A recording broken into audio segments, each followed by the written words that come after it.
pide a Abraham que vaya a sacrificar a su hijo, a Isaac, el diálogo que tiene con la gente que iba hacia el Moriah es que dice, pues vamos a ofrecer sacrificio a Dios y regresaremos. Eso es fe grande. O sea, está diciendo, voy a llevar al muchacho y vamos a regresar. ¿Lo va a sacrificar? ¿Cómo es que van a regresar? Por la fe. Abraham, en ese grado ya de fe, sabía que Dios era capaz, inclusive después de que él obedeciera, de resucitar a su hijo de los muertos. Entonces, aprendemos todos esos casos de fe, y ahí nosotros encontramos nuestro lugar, porque nosotros como creyentes no empezamos nuestros pasos de fe de una manera firme, de una manera segura y de una manera constante y creciendo. Va a haber momentos, circunstancias en la vida que nos van a detener en nuestro crecimiento espiritual, en nuestra fe se puede menguar, cae, se vuelve a levantar. Así es, los casos que hemos estado estudiando, así han sido. Pero en el caso que nos ocupa esta noche, que es en el versículo que dijimos, en el versículo 32, el escritor de la carta a los hebreos dice, y pues tiempo nos faltaría para dar los siguientes ejemplos. Y se refiere primeramente a Gedeón. La historia de Gedeón nosotros la tenemos en el libro de los Jueces, en el capítulo 6, capítulo 7 y capítulo 8. Los jueces, ahora nosotros lo entendemos no como gente que iba a juzgar a Israel, como digamos en algo, en temas sobre todo de judiciales. No era eso, sino más bien eran un tipo de libertadores que Dios levantaba en las sucesivas etapas de caída en la idolatría. Clamaban a Dios, Dios los escuchaba, Dios les mandaba un juez o un libertador, y entonces venía la libertad y después venía un tiempo de tranquilidad, un tiempo de paz, un tiempo en el cual Israel estaba en buena relación con Dios. Pero pasado determinado tiempo, volvían a ese ciclo, a ese ciclo de volver nuevamente a la idolatría, y otra vez Dios permitía que los pueblos que los rodeaban, en este caso pues vamos a estar hablando de Madián, ¿verdad? Pero los pueblos los oprimían, les quitaban la comida, los maltrataban pues. Y entonces ellos ya cuando finalmente llegaba el colmo de su desesperación, entonces ellos clamaban a Dios. Y Dios constituía nuevamente un juez y todo eso. Entonces, la característica que vemos ahí es que estos hombres y o mujeres que eran tomados para dar libertad a Israel, ellos, el Espíritu Santo venía sobre ellos y Dios los capacitaba para que ellos hicieran determinada función que Dios quería. En ese tiempo el Espíritu Santo no era sobre toda la gente. El derramamiento del Espíritu Santo al que se refirió el profeta Joel unos 800 años antes de Cristo estuvo profetizado precisamente para el día de Pentecostés, cerca del año 33. Ya Cristo había resucitado, Cristo había ascendido al cielo y la iglesia se estaba estableciendo. El Espíritu Santo vino sobre los 12 que estaban en el aposento alto y la iglesia nació. La historia está en Hechos 2. Pero hasta ahí el Espíritu Santo fue derramado sobre toda carne, o sea, sobre todo el que quiera obedecer a Dios, sobre todo el que quiera obedecer el Evangelio de Jesucristo. Dios da su Espíritu Santo. Pero en el Antiguo Testamento no era así. Era solamente determinadas personas. Ya sea los profetas, porque Dios los tomaba para un mensaje en específico para Israel o para alguna nación. Ya sea para el rey, en este caso Saúl, David, Salomón, etcétera. Para determinadas personas, como en el caso de los jueces. Entonces, esa es la característica que nosotros vamos a estudiar en esta noche, particularmente refiriéndonos a Gedeón. Muy bien. Y entonces ahora sí dejamos esa porción de, ya nada más Hebreos era para ilustrar, porque de esta serie de jueces que están mencionados en el versículo 32, hoy nada más vamos a ver la persona de Gedeón. En Jueces capítulo 6 tenemos una vez más descrito otro ciclo de la caída de Israel. Jueces capítulo 6.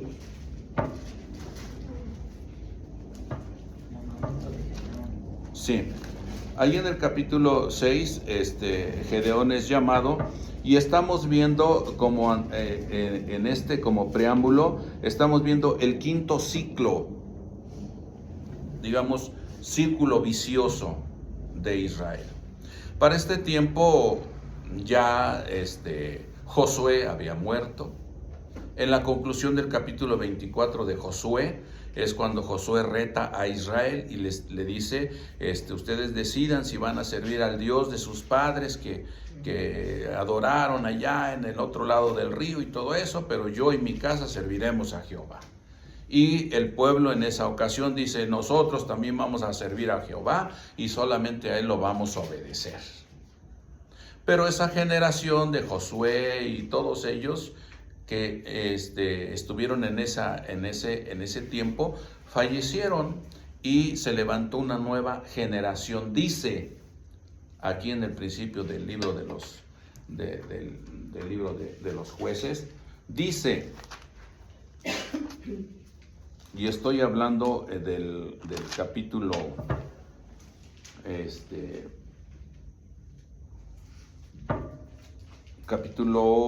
capítulo 2 y en el versículo 10. Y toda aquella generación también fue reunida a sus padres. Y se levantó después de ellos otra generación que no conocía a Jehová, ni la obra que él había hecho por Israel, que no había conocido. Toda la información en ese tiempo y desde que salieron de Egipto y todo eso, siempre la información se transmitía por forma oral. O sea que no puede decirse que esta generación ignorara acerca de lo que Dios había hecho para haberlos traído a poseer la tierra prometida que ya había sido repartida. O sea, sí sabían. Entonces, no conocía, quiere decir que entonces volvieron a olvidarse y volvieron otra vez a estar haciendo todo lo que Dios no había ordenado que ellos hicieran. Entonces se contaminaron con las naciones con las cuales ellos estaban ahí en la tierra de Canaán y entonces empezaron a caer en la idolatría. Y el primer caso luego lo tenemos ahí en el versículo 2, en el versículo 11.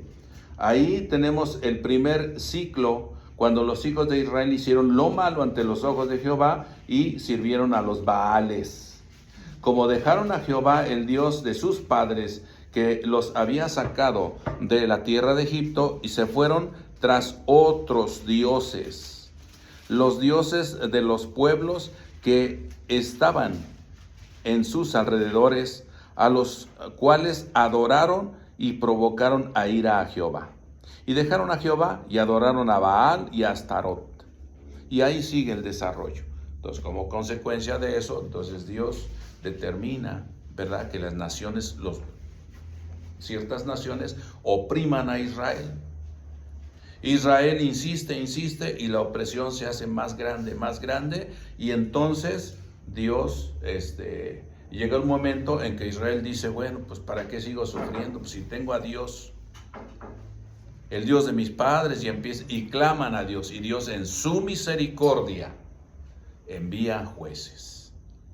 En ese primer ciclo dice que envió, y Jehová levantó jueces que los librasen de mano de los que los despojaban. Pero tampoco oyeron a los jueces, sino que fueron tras dioses ajenos a los cuales adoraron. Y ahí está el primer ciclo, sucede ese evento. El segundo ciclo lo tenemos en el versículo 7 del capítulo 3, cuando Otoniel liberta a Israel de Cusán Risataim. Aquí nuevamente tenemos el mismo proceso, de a partir del versículo 7 del capítulo 3. Luego el tercer ciclo lo tenemos a partir del versículo 12. Son libertados allá y otra vez vuelven a lo mismo. La tierra reposa, dice aquí en el versículo 11, que por 40 años estuvieron tranquilos. Pero al cabo de los 40 años vuelven nuevamente a pecar contra Dios, y entonces Dios levanta a un hombre llamado Ahod, a partir del versículo 12. Ese fue el tercer ciclo de otra vez. Están bien, pecan, Dios los manda opresores, Israel nuevamente clama a Dios, Dios envía un juez, son libertados y finalmente están tranquilos, y ya pasa determinado tiempo y otra vez se reinicia el ciclo. Y el cuarto ciclo lo tenemos en el capítulo 4, cuando Débora y Barak derrotan a Sísara, ¿verdad? Y a todos los que son, porque Dios los puso en manos de los cananeos. Y el quinto ciclo es precisamente este que vamos a ver, es que Gedeón es llamado. El pueblo de Israel nuevamente volvió a pecar, y entonces clamaron a Dios, y Dios nuevamente ahora manda a un hombre llamado Gedeón. La historia de Gedeón no es que este hombre sea un dechado en cuanto a fe, pero aprendemos de él que Dios es paciente con la gente que él llama. Cuando Gedeón es llamado, vemos la condición en la que él está. Primeramente, todos los madianitas, y aliados también ahí con los amalecitas, o sea, Amalek, que era un gran enemigo de Israel, y otras naciones del oriente, todas se confabulan y todas se juntan para oprimir a Israel. La opresión es muy grande, y Israel está con muchos problemas, porque ni siquiera para comer tienen. Todo les saquean, todo les quitan, y el llamamiento de Gedeón se da cuando Dios mismo lo llama, y el hombre está separando el trigo, está trabajando ahí para separarlo y tenerlo listo y esconderlo para que no se lo vayan a quitar. Y entonces se le aparece el ángel de Jehová. Dice aquí en el versículo del capítulo 6, versículo desde el 12, porque en el versículo 12 dice: y el ángel de Jehová se le apareció y le dijo: Jehová está contigo, varón esforzado y valiente. Dios tiene una visión con respecto al que Él llama, de una manera a la que la tiene el llamado, y o a quienes ven a quien llama. La visión de Dios tiene potencial, lo voy a escoger, puede hacer esto, puede hacer aquello, lo voy a capacitar, lo voy a entrenar, y Él va a trabajar de esta manera. pero uno mira su propia condición, uno mismo se subestima, como sucedió con Gedeón. Señor, si es que dice aquí en el versículo 13, y Gedeón le respondió, se queja, Señor mío, si Jehová está con nosotros, ¿por qué nos ha sobrevenido todo esto? Gedeón tiene la respuesta. ¿Por qué? Por el pecado. ¿Por qué nos ha sobrevenido esto? Porque hay pecado en el pueblo. Y entonces Gedeón está en una subestima muy grande. Entonces Dios lo llama y ya viene todo el diálogo que encontramos en este mismo capítulo 6. Entonces vemos que lo está llamando. Bueno, si es que realmente va a suceder así, entonces Gedeón pide señales. Al menos 4 señales encontramos aquí para que Gedeón se convenza de que realmente Dios lo está llamando y que él es el instrumento que Dios va a utilizar para salvar a Israel de la opresión de los madianitas. Entonces tenemos el primer caso. El primer caso lo tenemos en el versículo 17.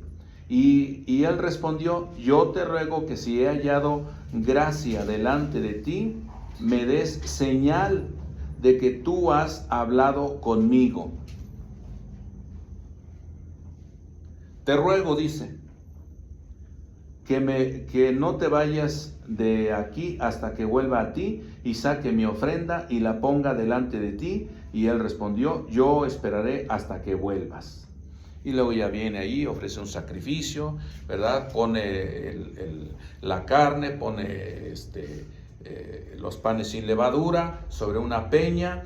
Toda esa es lectura más adelante, una peña, y vierte el caldo sobre la ofrenda. Y entonces el ángel de Jehová toca con la punta del báculo y sube fuego de la peña que consume todo la ofrenda. Y es una muestra de que Dios realmente lo está llamando. Pero el hombre tiene duda. El hombre tiene duda. Entonces, algo que aprendemos aquí también es que cuando Dios nos llama, también nosotros muchas veces nos subestimamos. No creemos que Dios pueda capacitarnos para hacer las cosas. La subestima viene de que nosotros nos vemos como personas, como seres humanos, que pues no podemos, como sucedió con Gedeón. Pero Gedeón pasó por alto que si Dios lo está llamando es porque Dios está viendo que él puede hacer el trabajo de libertar al pueblo de Israel de la opresión de los madianitas. Y lo único que está esperando Dios es que diga, bueno, pues está bien, ¿qué tengo que hacer? Ayúdame. Como dijo allá aquel en los evangelios con Jesús, Señor, pues aumenta mi fe, ayuda mi incredulidad.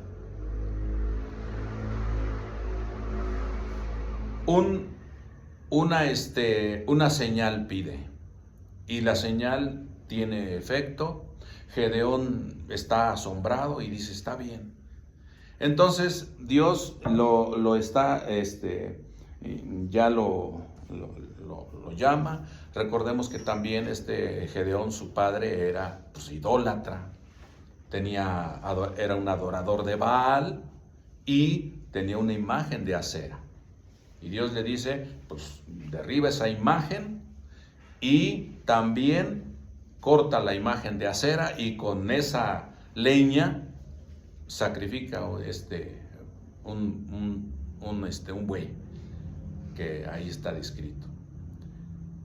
Y entonces Gedeón pues tiene miedo todavía y entonces espera hasta que se haga la noche, porque no vaya a ser que en el día lo vayan a descubrir y pues lo vayan a hacer algo. O sea, esta ilustración nos enseña cómo son los asuntos de fe. Nos enseña que nosotros también no, cuando somos llamados por Dios, no somos gente que a la primera, luego, sí, Señor, aquí estoy, a ver qué hago. Sería deseable que así fuera, pero Dios nos conoce. Y nosotros como seres humanos también tenemos muchas dudas, muchas inseguridades. Gedeón no escapó a eso.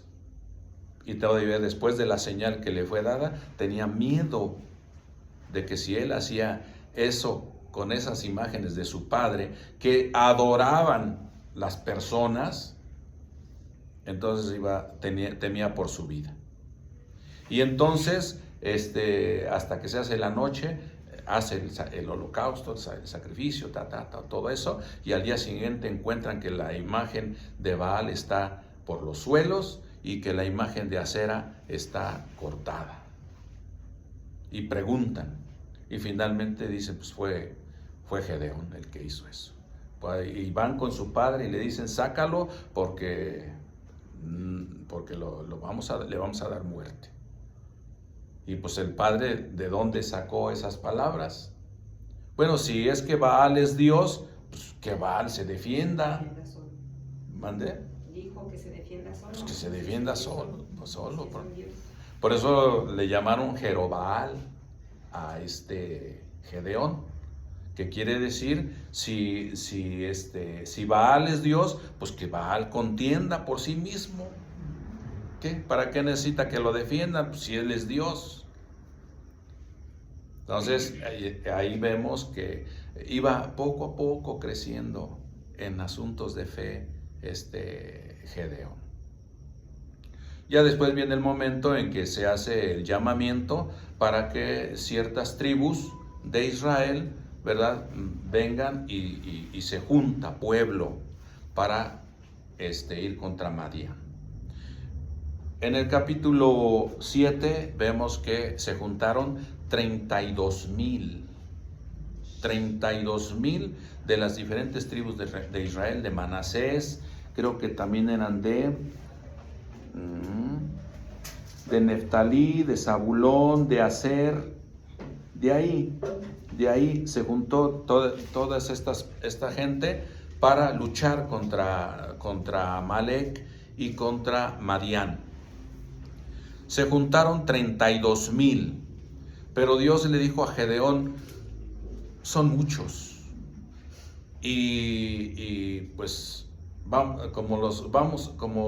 como voy a entregarles a Madián y a Amalek y a las tribus del oriente que también asedian, puede llegar el momento que Israel diga, pues es que somos suficientes, nuestra fuerza fue capaz de poder libertarnos.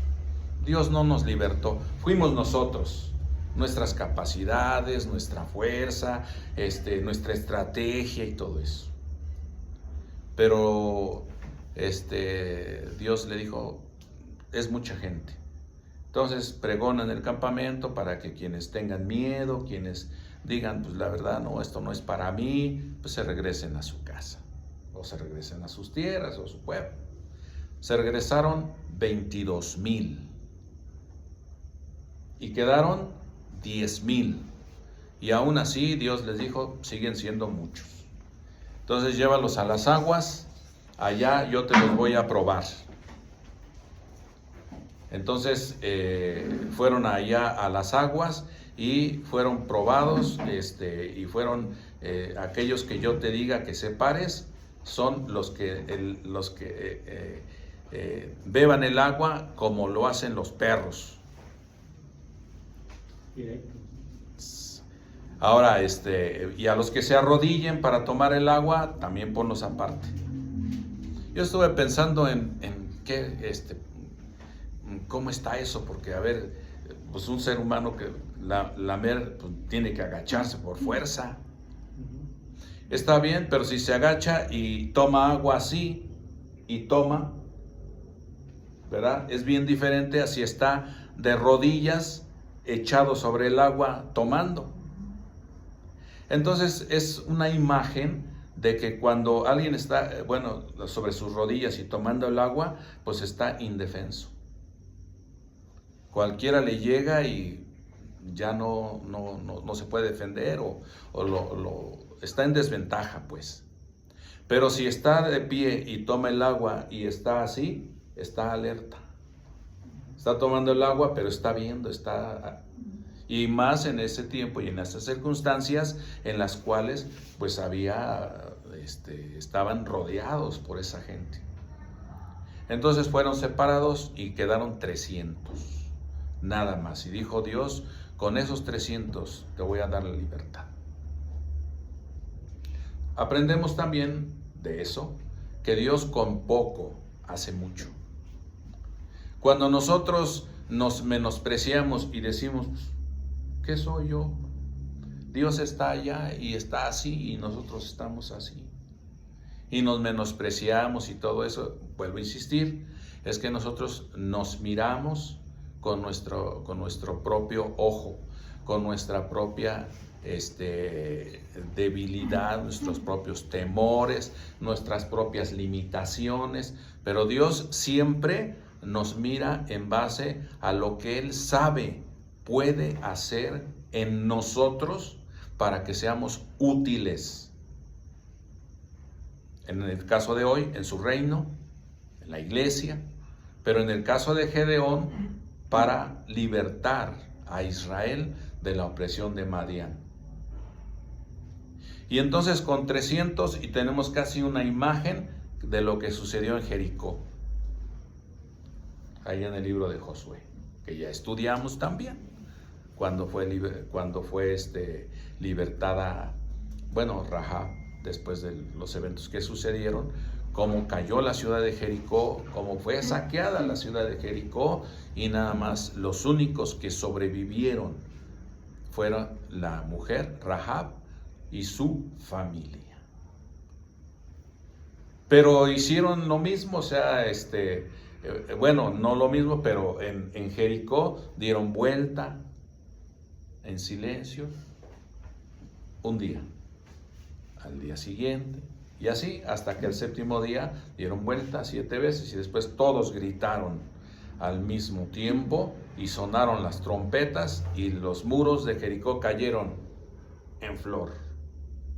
O sea, no cayeron como caían las murallas hacia adentro, porque antes usaban arietes y todo para derribar las murallas, y las murallas caían hacia adentro, pero aquí cayeron en flor, porque subieron de frente para ocupar la ciudad de Jericó.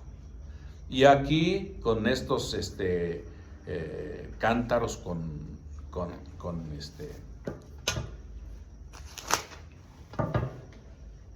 que tenían estos cántaros, tenían cántaros con teas ardientes. Ajá, sí, ajá. Y luego ya viene a partir del versículo 17 del capítulo 8, sí es el 8. Ahí Gedeón les dice a los 100 que llevaba, y la instrucción era para los otros, porque se hicieron 3 grupos de 100. Dice, miradme a mí y haced como yo hago yo. He aquí que cuando yo llegue al extremo del campamento, haréis vosotros como hago yo. Yo tocaré la trompeta y todos los que estarán conmigo, y vosotros tocaréis entonces las trompetas alrededor de todo el campamento, y diréis, por Jehová y por Gedeón. Y así lo hicieron los 3 escuadrones que se formaron de 100 hombres cada uno. Y dice que en el versículo 20, y los 3 escuadrones tocaron las trompetas, y quebrando los cántaros, tomaron en la mano izquierda las teas y en la derecha las trompetas con que tocaban, y gritaron, por la espada de Jehová y de Gedeón. Y se estuvieron firmes cada uno en su puesto en derredor del campamento. Entonces todo el ejército echó a correr dando gritos y huyendo. Dice la escritura que en ese evento, que de esos 300 hicieron, ahí ellos murieron 120,000 hombres. 120,000. Y los reyes de Madián huyeron. Y los que iban con ellos eran 15,000 hombres. Así es que estamos hablando de 135,000 hombres que asediaban a Israel. Pero con 300, nada más, Dios destruyó a ¿qué dije? 135. Sí, pero primero 120,000. 120,000, porque al momento de, ya cuando capturaron a los reyes, pues ya acabaron con los otros 15,000, ¿verdad? Y estos reyes pues ya fueron acabados, y bueno, y nuevamente veamos la conducta de Israel, al verse ya libres, al estar ya ahora sí que tranquilos. Oye, Gedeón, pues sé tú nuestro rey. Me parece oír a los de allá de Nazaret, ¿no? Cuando Jesús lo querían tomar para hacerlo rey. Y todo menos que Dios reine sobre Israel. Por eso ahí Gedeón les dijo, no, yo no voy a ser rey de ustedes. Dios debe ser el rey de ustedes. Dios debe reinar. Entonces, son esos eventos de fe que empiezan dando tumbos. Finalmente llegan momentos, porque hay señales. Ahí todavía Gedeón pide la señal del vellón. Pues si este vellón está mojado y la tierra de alrededor está seca, entonces yo creeré que sí me vas a entregar a los madianitas. Y sucede. Señor, perdóname mi insistencia. Pero si es al revés ahora el vellón seco y todo lo demás mojado, y Dios dice, vamos a hacerlo así. La paciencia de Dios es algo que nosotros debemos siempre atesorar.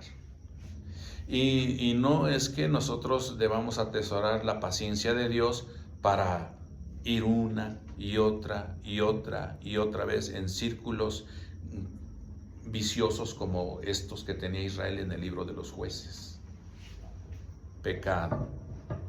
Clamo a Dios. Dios me liberta. Calma. Pecado.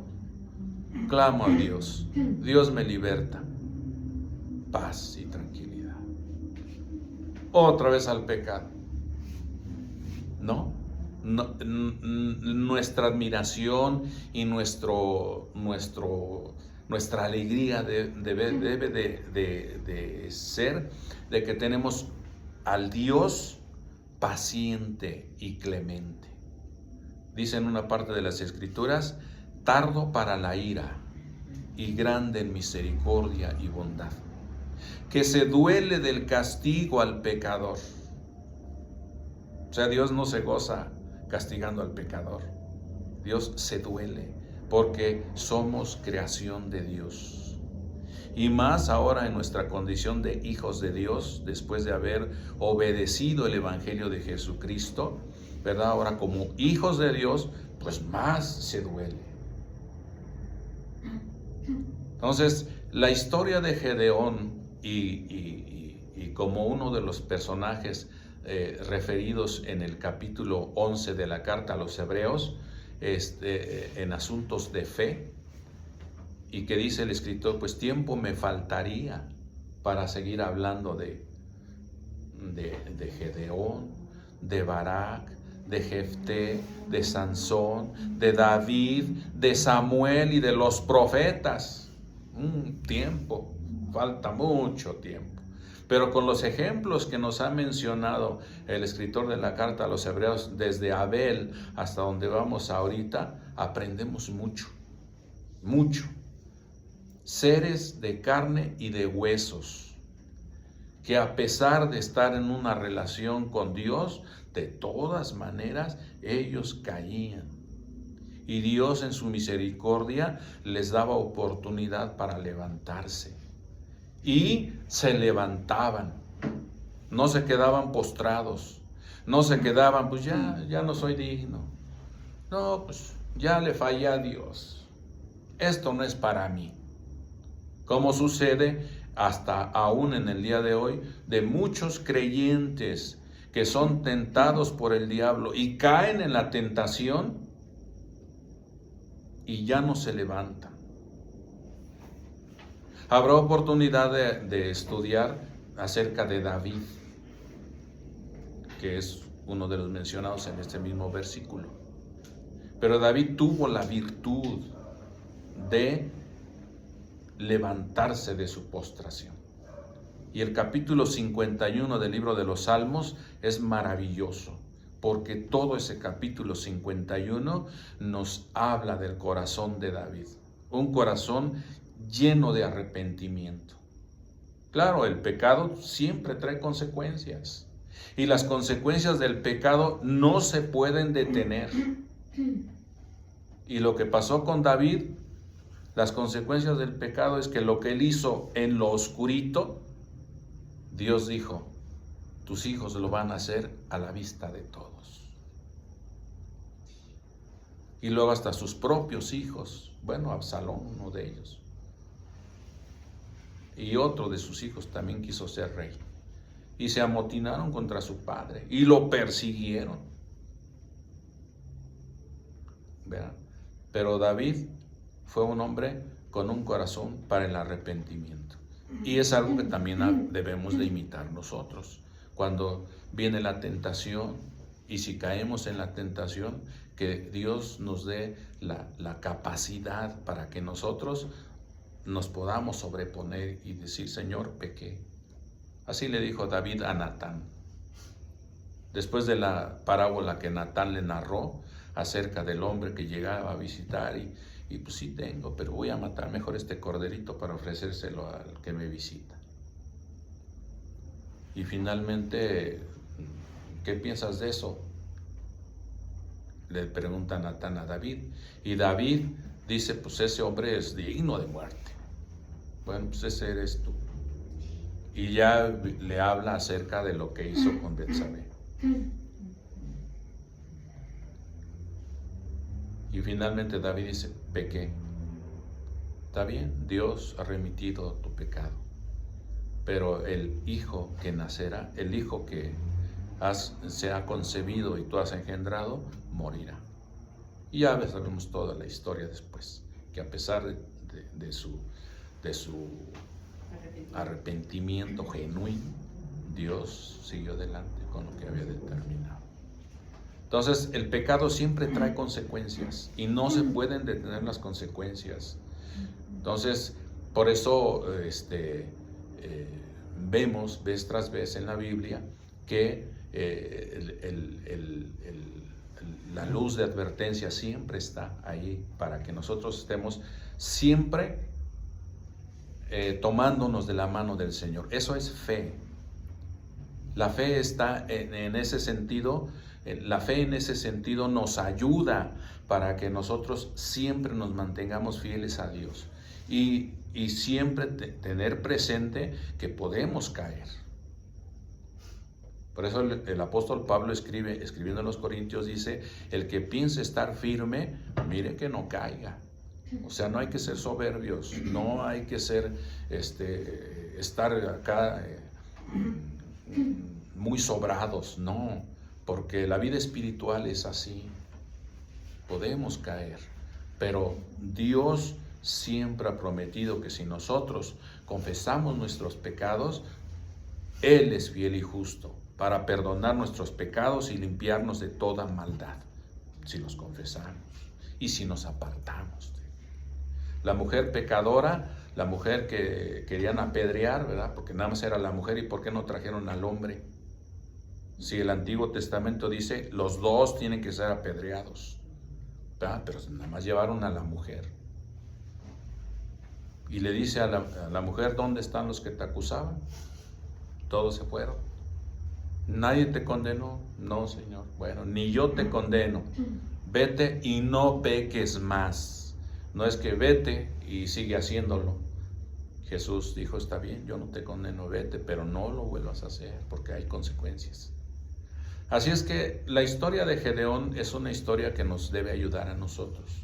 es ese ciclo de, pues está bien, Señor, pero si es que soy esforzado y valiente, ¿por qué nos ha venido esto, Señor?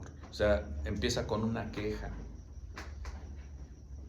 Y entonces después pide señales. Y tiene las señales. Y todavía duda. Y finalmente Dios le dice, nada más con poquito, mira, vamos a hacer mucho. Lo poco de todos y cada uno de nosotros, lo poco que Dios ve en nosotros, Él lo puede hacer mucho. Y la muestra, hay muchos ejemplos en la Biblia, pero particularmente en este caso que nos ocupa, Gedeón es un buen ejemplo de que Dios no mira como miramos nosotros. Él quiere que nada más, que no, nosotros como, digamos que como barro así ya húmedo y todo eso, así como masa, ahí estemos, ahí está la masa. Muy bien, Señor, aquí estoy. Y entonces el alfarero empieza a hacer, empieza a trabajar. Pues entonces le ponían ahí y daba vueltas y le van haciendo así. No sé cómo trabajan los alfareros, pero sí he visto algunos videos de cómo hacen muy bonitas cosas. Y si algo no les sale bien, pues sueltan y otra vez vuelven a hacer la masa y otra vez vuelven a hacer hasta que les sale una vasija muy bonita, una olla de barro, no sé, tanta alfarería que hay. Y Dios quiere que nos pongamos en sus manos para trabajar nada más en nosotros. ¿Algún comentario? Por acá estamos.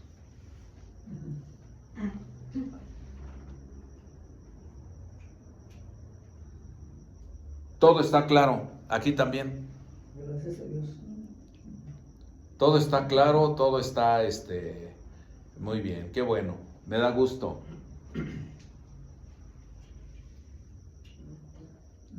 Martín, nuestro hermano Martín, ¿quiere comentar algo? A mí me llama mucho la atención dentro del relato la primera misión que Dios le dio, ¿no? A pesar del miedo, a pesar de que no se sentía seguro, fue obediente y tuvo la fe de hacerlo. No lo hizo tan, por decirlo así, tan como Dios lo indicó, porque pues pidió ayuda y pidió hacerlo en la noche. Pero muchas veces, y creo que no me dejarán mentir todos los hermanos que trabajan en la obra, la primera vez que uno hace eso así se siente, ¿no? Es un miedo, es un sentirse indigno, es un sentirse mal, pero al final si logramos vencerlo y seguimos en ese camino para Dios, pues Dios nos va dando esa fortaleza y nos va guiando para hacerlo de mejor manera para agrado de Él. Y que esto que comenta nuestro hermano sea como todavía un apuntalamiento más de que efectivamente como seres humanos dudamos. Es la definición de 11.1 de Hebreos. Sí, es correcto. Después la fe, la certeza de lo que se espera, la convicción de lo que no se ve. Eso es fe. Pero para llegar a ese grado de fe, nuestros temores, nuestras dudas, nuestras angustias, nuestras limitaciones nos van frenando, hasta que llega un momento en que nosotros vamos confiando más y más y más en Dios, y eso va forjando en nosotros una fe cada vez más sólida en Dios. Entonces, sí, hermano Luis Omar. En los 5 ciclos de los que usted hablaba en un principio, a mí me recuerda esto, el hecho de ese ciclo que habla de caer, estar en el pecado, arrepentirse, clamar a Dios. Dios escucha, Dios te brinda la ayuda y todo está en paz. Y se vuelve a romper ese ciclo y otra vez. Y esto habla de que a lo largo de todo el tiempo siempre ha existido la deslealtad hacia Dios y la ingratitud. Porque, ¿cuál es la causa? La fe se extingue y el ser humano se siente autosuficiente. Y el mal agradecimiento estriba en que se le olvida cómo era su situación anteriormente, lo que clamó y lo que ahora tiene, pero por gracia únicamente. Sí. Sí, y efectivamente, porque en la conclusión del libro de los Jueces dice: en aquel tiempo no había rey sobre Israel, y cada quien hacía lo que bien le parecía. O sea que, de todas maneras, ciclo tras ciclo tras ciclo, lo que pasó con Sansón, lo que pasó con Barak, con esta Débora, con todo lo que pasó con esos siguientes jueces. Y al concluir la historia del libro de los Jueces, no había rey sobre Israel y cada quien hacía lo que bien le parecía. Una anarquía total, porque siendo Dios el rey, ya más adelante cuando se ve a Samuel, pues entonces llega un momento que dice: pues queremos un rey. Hermano. Sí, dos comentarios, hermano, ahí me recuerda la actitud de Gedeón, el llamado de Dios hacia los hombres. O sea, es decir, seguramente hay muchos de los que no nacimos en un contexto de iglesia cristiana y nos tomó tiempo convencernos, inclusive, ¿no?, de que Dios nos estaba llamando. Y me hace recordar no solamente el hecho de que muchas veces, a pesar de que tenemos pruebas y de que sentimos en nuestro corazón que Dios nos llama, dudamos y tenemos miedo y tenemos preguntas, ¿no? Mencionaba Martín, ¿no? A veces hasta nos sentimos indignos. Mucha gente dice eso: ¿cómo voy a poder yo pertenecer a la iglesia después de todo lo que he hecho, ¿no? Sin embargo, eso, y creo que también por eso es parte de las menciones en Hebreos, Dios muestra su misericordia siempre. Dice la Escritura que Dios es tardo no retarda su promesa, sino que es paciente para que todos puedan acudir a ese llamado, ¿no? Y por otro lado, Gedeón creo que también es un ejemplo de que una vez que este hombre se convenció, pues sí pidió muchas pruebas, ¿no? Pero una vez que se convenció, él fue con toda seguridad a hacer lo que Dios le dijo. Después de esa parte ya, digamos, no se puso quisquilloso, digamos, con las cosas, y hizo tal cual Dios le pidió, y se notan las instrucciones que él mismo le dio al pueblo. Hagan como yo voy a hacer, así hay que hacerlo. No dudó, y eso también nos habla de un ejemplo para nosotros. Una vez que ya nos convertimos al cristianismo y ya dejamos esas dudas, debemos de tener esa firmeza, ¿no? Y finalmente me parece también es rescatable, hermano, allá al final del capítulo 8, el Jueces dice que el pueblo le dijo, bueno, Gedeón pidió, digamos, como una ofrenda de lo que habían recogido del botín, estos aretes, ¿no?, que traían esta tribu, y que hizo con eso un efod. Entonces la gente tomó ese efod para idolatría, y luego le pidieron a Gedeón que él fuera su señor, su rey, ¿no? Sí. Y Gedeón, la respuesta de Gedeón hace ver cómo hubo ese cambio en su pensamiento. Porque al principio, cuando el ángel de Dios se le aparece, le dice: el Señor está contigo. Ah, ¿cómo así que está conmigo? Pues mira lo que nos ha pasado, ¿no? Al principio era incrédulo, pero después la respuesta de Gedeón hacia estos hombres en el pueblo de Israel es: yo no voy a ser su Señor. El que señorará sobre ustedes, sobre el pueblo, será Jehová únicamente, ¿no? Y eso nos hace ver cómo todo lo que vivió, todo lo que Dios le hizo hacer, le hizo tener un cambio, ¿no?, en su mentalidad.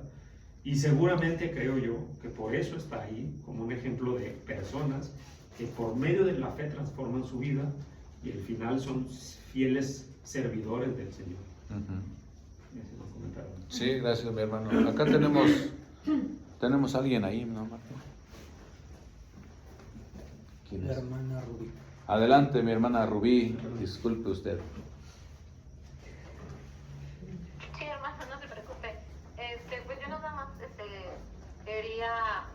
comentar que muchas veces, bueno, hermanos ya agregaron bastantes cosas muy importantes, ¿no? Casi no se te escucha. ¿Hola? Ahí ya. ¿Ya? Sí. Ya. Ah, perdón.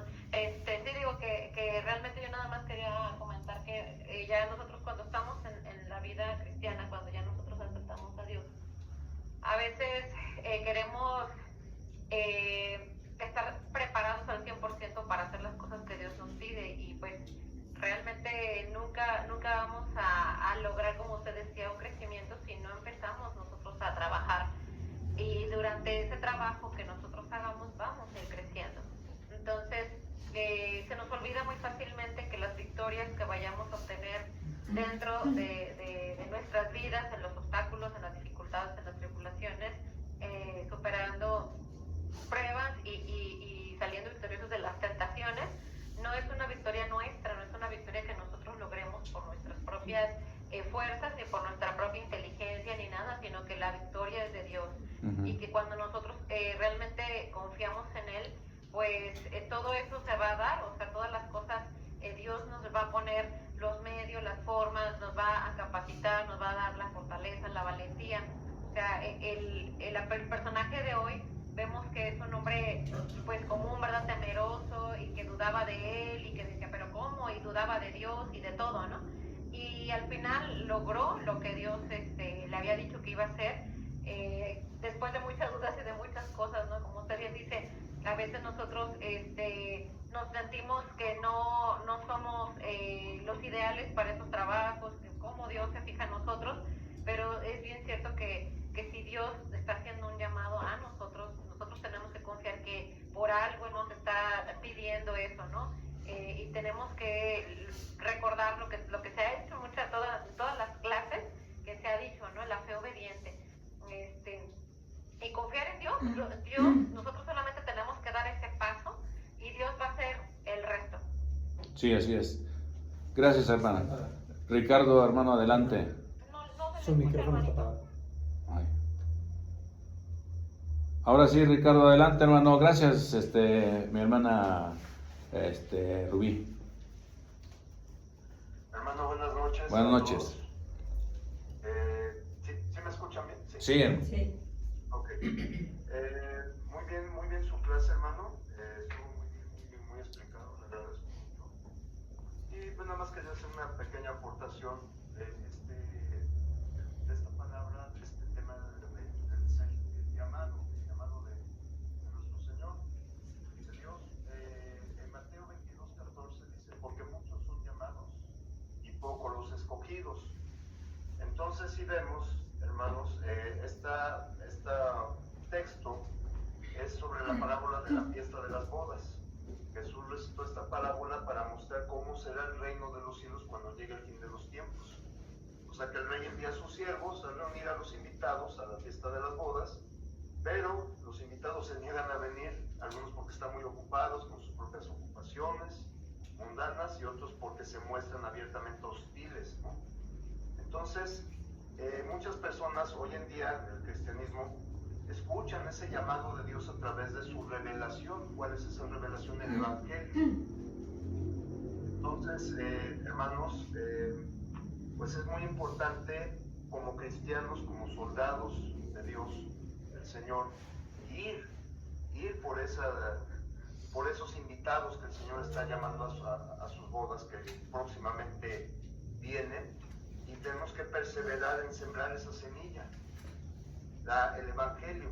Ya por supuesto Dios verá quiénes son esos escogidos, porque muchos oyen, pero pocos son los que realmente aceptan el Evangelio.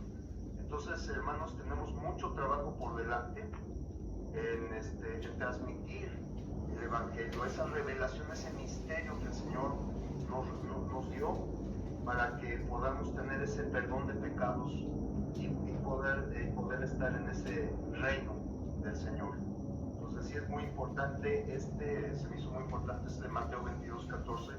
Muchos serán los llamados, pocos los escogidos, para que reflexionemos. Es todo. Gracias, mi hermano. Bien, pues vamos a concluirlo agradeciendo la presencia de de todos ustedes, mis hermanos allá en línea, Janet, Margarita, Susi, Socorrito, gracias Ricardo, Sandy, gracias, y aquí los hermanos presentes por su tiempo, por su esfuerzo de estar aquí, nuestro querido hermano Martín haciendo aquí malabares para que podamos estar ofreciendo esta oportunidad de estudiar a más personas. Entonces vamos a hacer una oración, si no tienen inconveniente o algún comentario más. Y vamos a darlo por terminado. Gracias por su paciencia y gracias por su presencia en este lugar. Vamos a hacer una oración.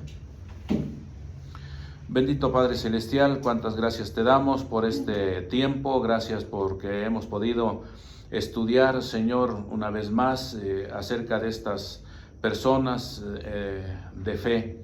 Personas, Señor, con las cuales trabajaste en el pasado y que aprendemos, Dios, como tú eres tan paciente, tan misericordioso y Señor, que no te impacientas con nuestras debilidades, con nuestras dudas, con nuestra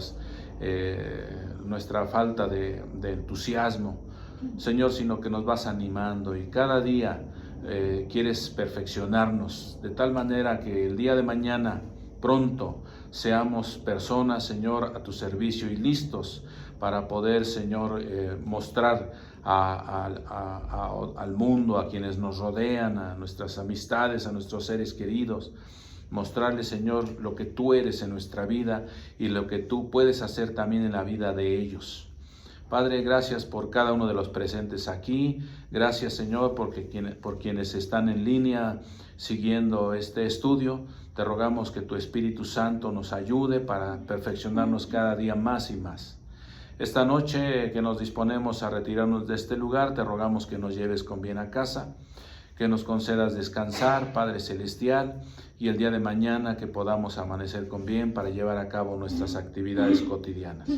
Bendice los trabajos para tu iglesia en lo que resta de esta semana y Padre Celestial, que todo lo que se haga contribuya a la edificación de tu iglesia y que en todo tú recibas toda la honra y toda la gloria y todo el honor.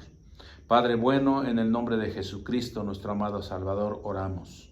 Amén. Amén. Dios les bendiga, mis hermanos.